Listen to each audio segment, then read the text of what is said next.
நடக்கும் ஊர்வலம் உன்னோட கன்னத்திலே வைக்கலாமா?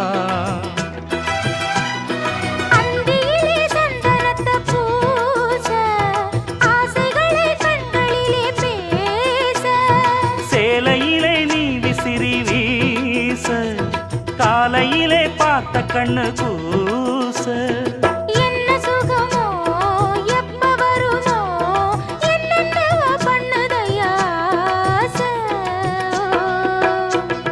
மலையோரம் மாங்குருவி மாவிலையில் பாட்டெழுதி பாடுதடி.